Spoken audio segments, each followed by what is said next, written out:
Domingo teve batismo aqui. Irmãos, teve alguém que não queria morrer não, mas eu estava decidida, eu digo, eu mato. Empurrei com força, eu digo, eu mato, só sai daqui depois que morrer. Eu trabalho para morrer. Amém. Jeremias capítulo 12. Deus. Fica uma coisa e eu fico na molecagem. Olha, grandes lutas precedem grandes vitórias. Quem sabia disso? Levanta a mão. Abaixa aí. Eu vou repetir. E aí você medita e só levanta a mão se você tiver certeza. Olha, grandes lutas precedem grandes vitórias. Tem uma parte mais, uma maneira mais simples ainda de falar. Como é que se diz?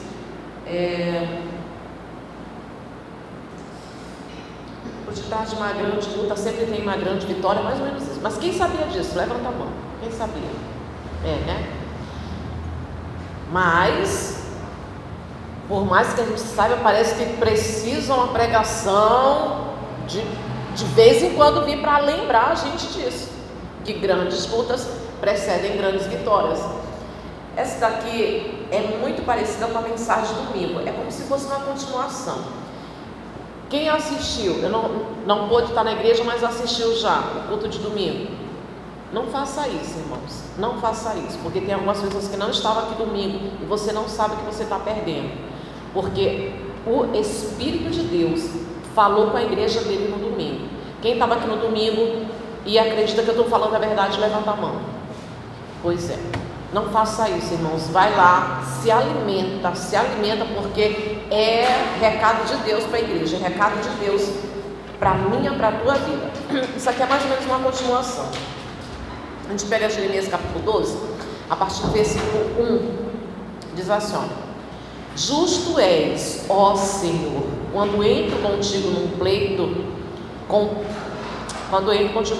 contudo, falarei contigo dos teus juízos. Por que prospera o ímpio?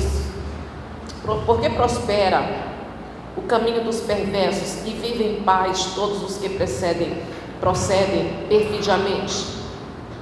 Plantaste-os e eles deitaram raízes, crescem, dão fruto, tente nos lábios, mas longe do coração. Dá uma pausa aqui. Irmãos, que coisa parecida com o que a gente... Não, parecida não, é muito atual. A Bíblia, a palavra de Deus, ela é muito atual. E o que aconteceu com Jeremias, e ele entra numa conversa com Deus, ele questiona Deus. Muitos outros fizeram isso, né? Oséias, não. Foi Asaf, mas teve um outro também que foi... Oh meu Deus do céu! Foi Amós. Foi. E tantos outros chegaram exatamente... E você deve ter analisado aqui que nós falamos de Asaf no domingo, tem as mesmas palavras, o mesmo questionamento de Asaf, o mesmo. E ele chega para Deus e ele entra numa questão, entra para questionar. Ele está sofrendo de todas as formas. Ele está sofrendo perseguição, ele está sendo traído pelos irmãos. Aqui nós vemos Jeremias, um tipo de Cristo. Eu vou repetir isso bem aqui. Nós vemos em Jeremias um tipo de Cristo. É incrível como nós não queremos ser um tipo de Cristo. Nós não queremos ser um tipo de Cristo? Não, nós não queremos. Queremos de boca, mas o processo nós não queremos. E Jeremias, ele é um tipo de Cristo, porque ele sofre perseguição, inclusive, isso até para você poder entender, toda pessoa que serve a Deus, que se dedicar a Deus, com fidelidade, com dedicação e piedade, ela vai despertar a ira dos ímpios. E se você entende, e se você tiver algum ímpio convivendo com você, ele também também vai ser atingido, ele também vai ser despertado. Toda pessoa que servir a Deus com dedicação, com fidelidade, com piedade, ela vai despertar a ira do ímpio, não importa onde estiver um ímpio, mas se estiver dentro da casa, também os da casa serão despertados, a ira deles, a revolta deles, e eles vão se voltar contra a pessoa. Isso aconteceu com tantas pessoas no começo da caminhada com Deus, a família, parentes se levantaram contra, isso é muito normal. E Jeremias é um tipo de Cristo, porque isso aconteceu com Jesus. Ele fala, através da boca de Davi, que até o meu irmão que comia e metia a mão no prato junto comigo, levanta contra mim um calcanhar. Quem era íntimo de Jesus se levantou contra ele. Quem se levantou contra Jeremias foi todos, principalmente os da sua própria casa e os da casa de Anadote, os profetas. E olha, o verdadeiro profeta, a pessoa que leva a palavra de Deus, ela não é amada, não. Ela encontra muitos perseguidores, muitos, principalmente quando ela fala do pecado, quando ela confronta o pecado. E Jeremias, ele é um tipo de Cristo, e ele está vivendo, a visão espiritual faz com que você veja. Agora, a gente tem que ter muito cuidado quando a gente olha para um lado e para o outro. Asaf olhou e ele disse o perigo que é você olhar para o processo de outros, e até mesmo para os ímpios, seja para quem for, irmãos. Asaf, ele mostra o perigo que é você olhar para outra pessoa. Foi por isso que Pedro se preocupou com João. Se preocupou não, passou pela cabeça dele, se importou com João. E o que será? Se eu quiser que ele viva até que eu venha, que tens tu com isso? Quanto a ti, segue-me. Em outras palavras, Pedro, cuida da tua vida e larga a vida do outro de mão. Não importa a vida, o que vai ser para ele, não importa. Faz o que te cabe, faz a tua parte, segue o teu caminho. E a gente precisa entender isso, pegar as palavras para nós, porque isso perturba. Você olhar para a vida das pessoas, irmão, tira o foco de Cristo. Asaf disse, eu quase me desvio, eu quase me afasto da presença de Deus, eu quase caí, quando eu olhei para a vida dos ímpios, exatamente da mesma forma que Jeremias está vendo. Ele está vendo pessoas que, como ele diz, que tem Deus, que tem Jesus nos lábios. E a gente conhece muita gente assim, né? Que tem Deus nos lábios. Ah, eu amo a Deus. Meu Deus, como nós somos cercados de pessoas assim. Como nós somos, pelo amor de Deus, como tem essas pessoas, irmão, para todo lado que a gente vai.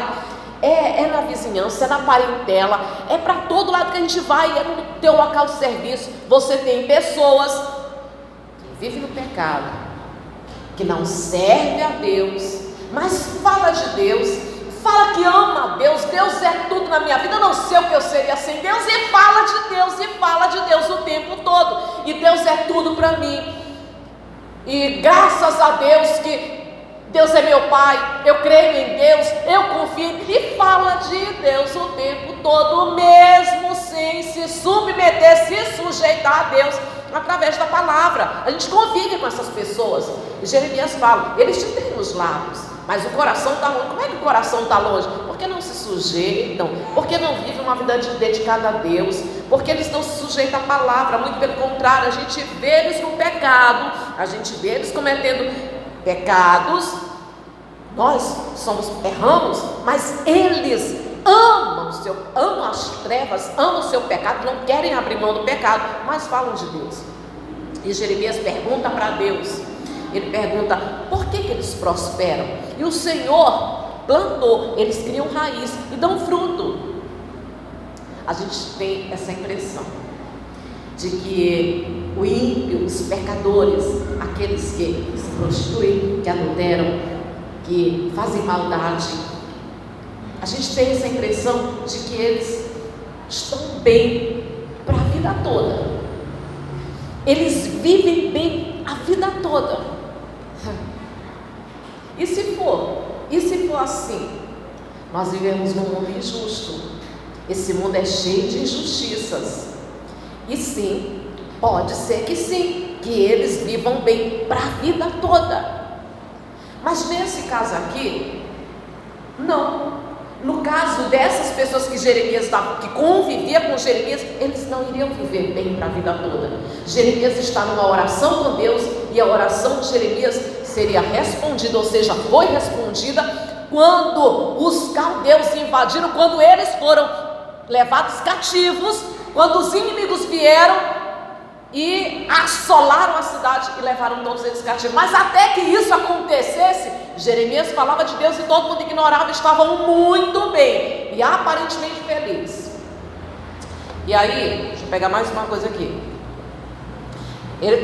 Interessante que ele começa a oração dele falando sobre a justiça de Deus. Entenda, deixa eu comentar mais uma coisa com vocês. O mundo é cheio de injustiças. A gente vive num mundo cheio de injustiças. Mas Deus, Ele é justo, sempre. Deus é justo e só Ele julga retamente. Como a gente vê aqui no 2, né, ele fala: tende nos lábios, mas longe do coração. O próprio Jesus, ele fala isso, né? Ele fala em Mateus, aliás, ele fala em Isaías, capítulo 29, 13, e Mateus 15, 8, né? Ele fala que essas pessoas são os hipócritas, que a gente conhece e sempre teve, existiu lá na época de Jeremias, existiu na época de Asaf, existiu na época de Jesus Cristo, existe na nossa época também, os hipócritas, né? Que falam, mas o coração está longe de Deus, porque Jesus, ele fala: quem ama de verdade obedece os seus mandamentos. Sempre existiu hipócritas, e ele estava aflito. O coração de Jeremias estava aflito, quando ele estava sendo afligido, estava acontecendo tanta coisa com ele, irmãos. Volto a dizer, por que estava acontecendo tanta coisa? Porque ele era o tipo de Cristo. Perseguição, ele estava sendo afligido de todos os lados, e ele continua dizendo assim, olha, no 3: mas tu, ó Senhor, me conheces, tu me vês e provas o que sente o meu coração para contigo. Arranca-os, essa é a oração de Jeremias, olha só, ele revoltado com as injustiças do mundo, ele diz assim: arranca-os como as ovelhas para o matadouro e destina-os para o dia da matança. Dá uma pausa. Hoje em dia a gente já não faz essa oração, né? Até porque esse daqui é o tempo da lei, aí Jesus vem trazendo o tempo da graça, que a gente abençoa aqueles que nos maldizem, aqueles que nos perseguem. Mas aqui, essa oração aqui, ela não foi rejeitada por Deus, não. Jeremias está dizendo: arranca-os, porque ele já não suportava mais a hipocrisia, a rebeldia, a desobediência das pessoas que o cercavam e que ainda faziam mal para ele, estavam intentando mal contra ele e prosperando e se dando bem. Então ele ora a Deus dizendo assim: eu quero justiça, eu quero que essas pessoas elas venham cair, que sejam arrancadas como ovelhas para o matadouro. Eu quero justiça. A gente não ora mais assim, não. Mas Jeremias orou e a oração dele não foi rejeitada. 4: até quando estará de luto a terra e se secará a erva de todo o campo? Por causa da maldade dos que habitam nela, perecem os animais, as aves, porquanto dizem: ele não verá o nosso fim. E a Bíblia é muito atual. Tudo que está acontecendo, todas as tragédias, a pandemia e tudo que acontece é por conta da maldade, do distanciamento do homem para com Deus. Porque desde o princípio, eu e você, nós viemos a esse mundo. Quando a gente nasceu, nós viemos a esse mundo com o propósito de nos encontrar com Deus. Só que estão fazendo errado. As pessoas estão procurando o seu próprio caminho e se distanciando de Deus. Por isso a terra geme. Por isso tanto sofrimento, tanta tragédia, tanta desgraça, tanta calamidade. E aí a resposta de Deus, olha só, sim, Deus, ele diz assim: olha, se te fadigas correndo com homens que vão a pé, como poderás competir com os que vão a cavalo? Se em terra de paz não te sentes seguro, que farás na floresta do Jordão? Dá uma pausa. Deus, ele fala o seguinte: você só se sente em paz, você só se sente seguro em terra de paz, você está na campina, você está na cidade.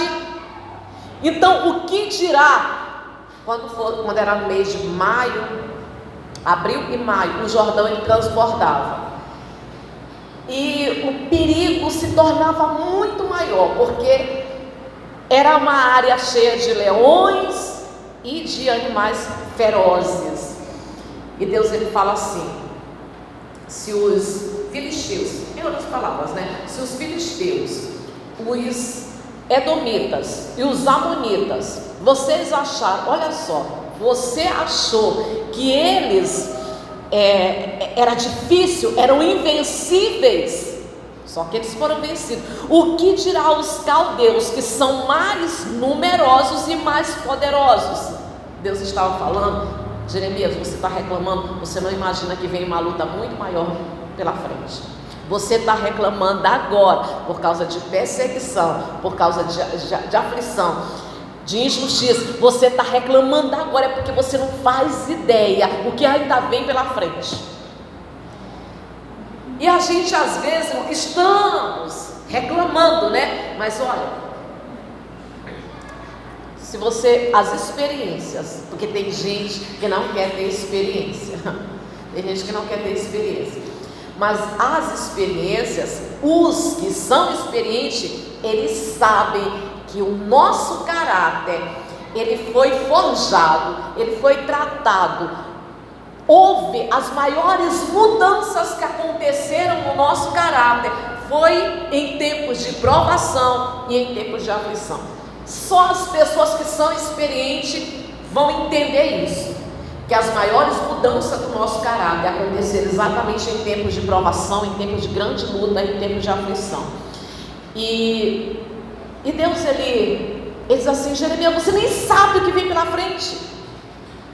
Mas tem gente que não quer ter experiência, não quer processo, não quer a luta, não quer ser o tipo de Cristo, simplesmente não quer. Ele quer ser um crente que aplaude o testemunho do outro, que vibra com o sucesso do outro.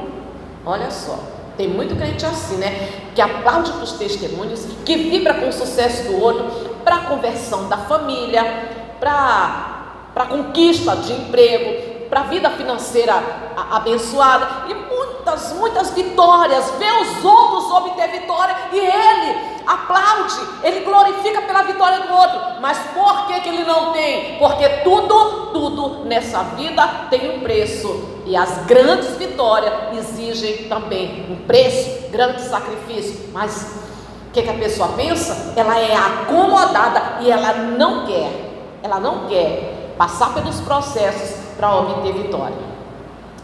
Marquei algumas coisas aqui.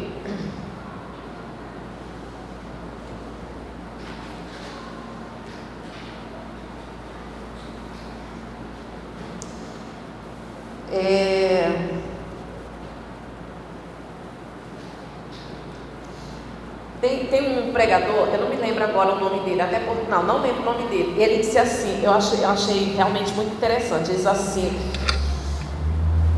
toda vitória sem luta é que nem picolé de chuchu, não tem sabor, embora eu goste de chuchu. Mas ele diz assim: toda vitória, picolé de chuchu realmente não tem, mas um chuchu na carne é uma delícia. Nem todo mundo gosta, porque dizem que não tem sabor, eu gosto. Mas ele diz assim: mas eu entendi o que ele quis falar, porque a vitória, como que você vai obter vitória sem luta? Como que vai?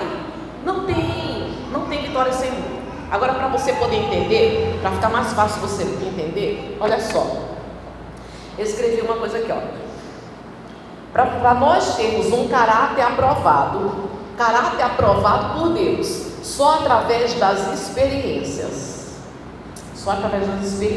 E essas experiências, a gente sabe que as mudanças que ocorreram no nosso caráter se deram em meio de grandes provações. O sofrimento muitas vezes é um verdadeiro instrumento da graça.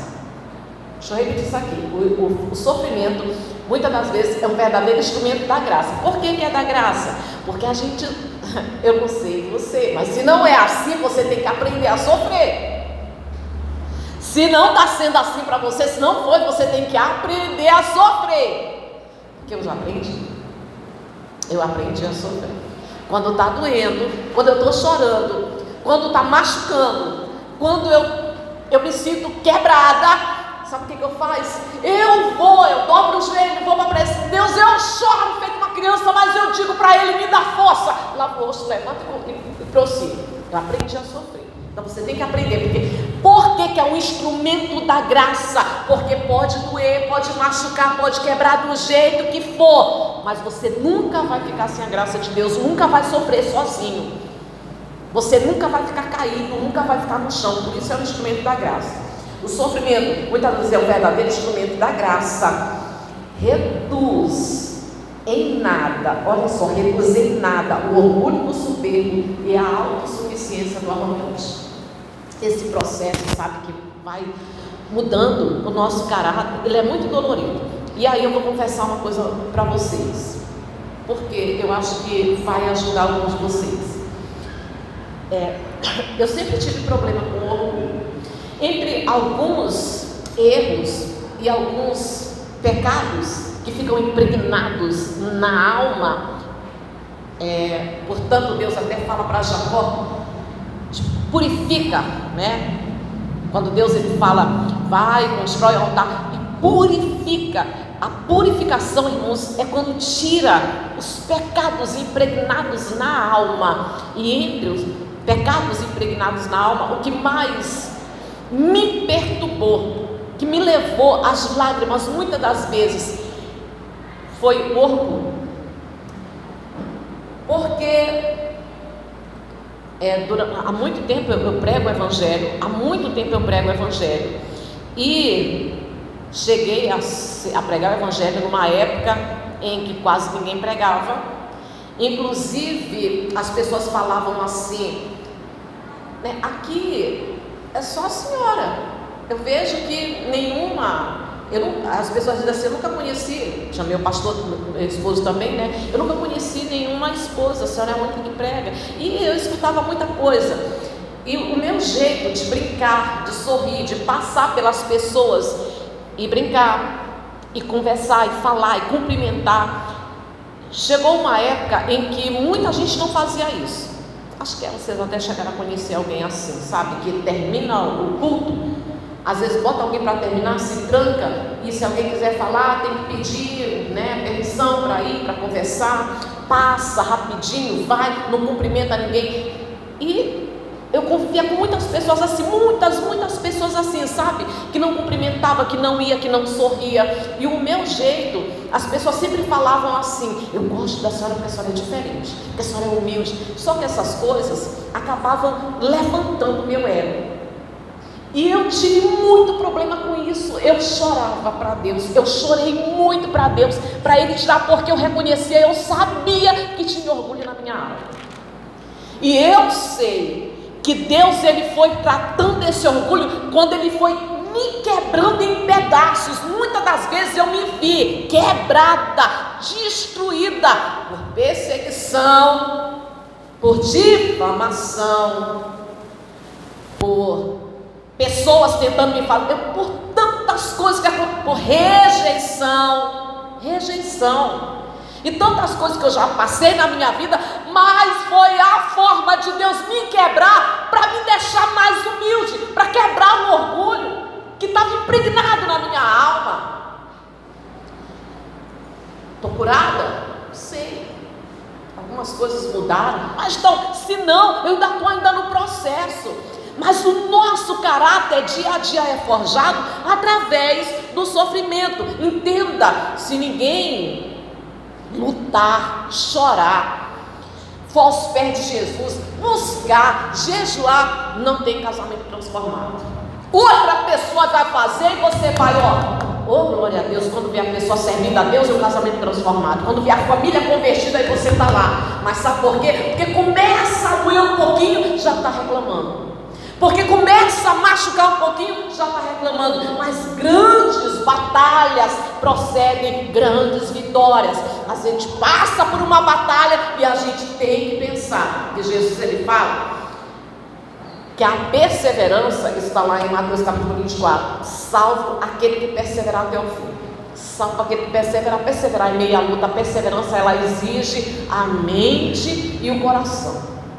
Então, com a minha mente eu tenho que pensar que eu não posso desistir, que eu tenho que perseverar. Com o meu coração eu tenho que insistir, que eu preciso perseverar, porque salvo aquele que perseverar até o fim. E nesse processo de ir até o fim, ainda tem muita luta para cada um de nós. E Deus fala para Jeremias: Jeremias, você está reclamando? Você está reclamando? Surgem algumas lutas para a gente. Olha só, irmãos, muita coisa eu não queria ter passado. Muita coisa eu não queria ter passado.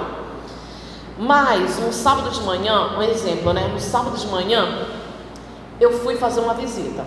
E aí, conversando com a pessoa, ela, fica até fácil você descobrir quem foi. Ela ficou viúva recentemente. E ela, conversamos a manhã inteira, e ela disse assim para mim: a senhora é a única pessoa que conseguiu me entender. É a única pessoa que eu vejo que consegue me compreender, porque ela foi despejando tudo. Jesus, eu sou a única pessoa que conseguiu entender, que conseguiu compreender ela. Por quê? Porque eu passei. Queria ter passado? Não, eu não queria ter passado. Mas o fato de eu continuar de pé e o fato de você perseverar, tem muita coisa que você vence. Aí mais na frente você fala para outra pessoa: passei por isso aí, foi difícil, chorei, eu lutei, mas eu venci. Você também vai vencer. O tipo de Cristo, Jeremias é o tipo de Cristo porque ele estava sofrendo de todas as formas. Ele estava sofrendo. Nós também somos o tipo de Cristo, porque nós somos participantes do sofrimento de Cristo. Olha, Asaf, ele diz assim. Peraí, antes de eu falar de Asaf, tem duas diferenças. Tem o crente que persevera. É aquele crente que ele sabe, que é igual a Paulo: eu sei que eu tenho crido. Ele crê em Deus, e ele conhece as armas que ele usa, e ele treina, ele tem habilidade com as armas que ele usa, e ele sabe que ele está do lado de quem nunca perdeu uma batalha. Então ele sabe quais são as armas: a palavra de Deus, a oração, a autoridade. Ele sabe a fé, ele sabe quais são as armas que ele usa, procura ter habilidade com as armas. Então ele não desiste, ele luta, ele persevera. E já tem aquele outro crente que ele crê em Jesus, ele fala de Deus, ele crê em Jesus, ele crê em Deus, mas ele não quer sair do lugar, porque ele sabe das lutas que ele vai enfrentar pela frente. Como Deus fala para Jeremias: Jeremias, imagine lá no Jordão, quando vocês estiverem passando por lá, imagine quando os caldeus chegarem. Se agora tem gente que está reclamando, porque esse dinheiro, eu não estou sabendo lidar com esse dinheiro aqui, essas contas aqui, e tem que cobrir aqui, e não sei o que, a minha cabeça não dá mais. Como é que você quer prosperar desse jeito? Quer ainda ser uma pessoa mais próspera? Quer lidar com mais conta? Como? Se agora você já reclama. Isso aqui eu não tenho mais cabeça para isso, aqui está enchendo a minha paciência, fazer essa conta de novo aqui, não sei o que. Não quer prosperar. Não quer prosperar. Entenda uma coisa: nós somos o tipo de Cristo, porque nós passamos por luta, por sofrimento, mas a gente sabe que a gente não fica pelo meio do caminho, porque Deus, ele não deixa. Agora, Asaf, ele diz assim, olha só, irmãos, olha só, Asaf, ele diz assim: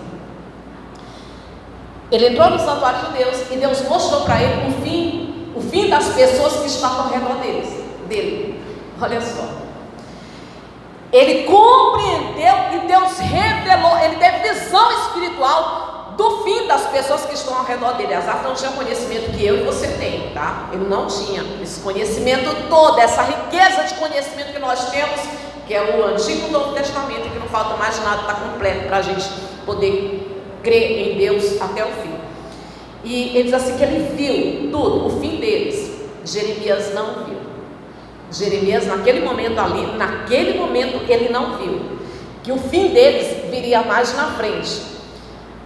Agora, nesse mundo injusto que Asaf viu, é o que eu quero lembrar para vocês. Nesse mundo injusto, tem pessoas que podem até falar mal de Deus e viver bem para a vida toda. E ser feliz para a vida toda. E quando você geme, chora, sofre perseguição, rejeição, mas você precisa perseverar até o fim. Sabe por quê? Porque por mais que essas pessoas vivam feliz para a vida toda, a gente sabe, eu e você sabemos que no final, quando tudo isso acabar, para nós é vida eterna, para eles é morte eterna. No mundo injusto, não importa se eles vão viver 90 anos, uma vida boa e feliz. Uma hora, tudo vai terminar. Uma eternidade de morte eterna, para nós uma eternidade de vida eterna. Entenda uma coisa, se você perseverar até o fim, perseverar crendo em Deus, crendo em Cristo, Cristo é vitorioso sempre, sempre. Jesus, Ele é vitorioso sempre. E se você estiver do lado dele, você vai saborear a vitória, junto com Ele. Então não reclama de nada não, irmãos, não reclama de nada, não reclama da vida, porque ele chega para reclamar com Deus. Por que isso? Jeremias, você está reclamando? Não reclama de nada. Se Deus está te dando alguma luta, alguma batalha, entra com fé, entra com ousadia, entra valente, acreditando que por detrás daquela grande batalha, quando você chorar, você lutar, você perseverar, você agir nas armas certas, você vai ter testemunho para contar. Amém? Se coloque de pé em nome de Jesus.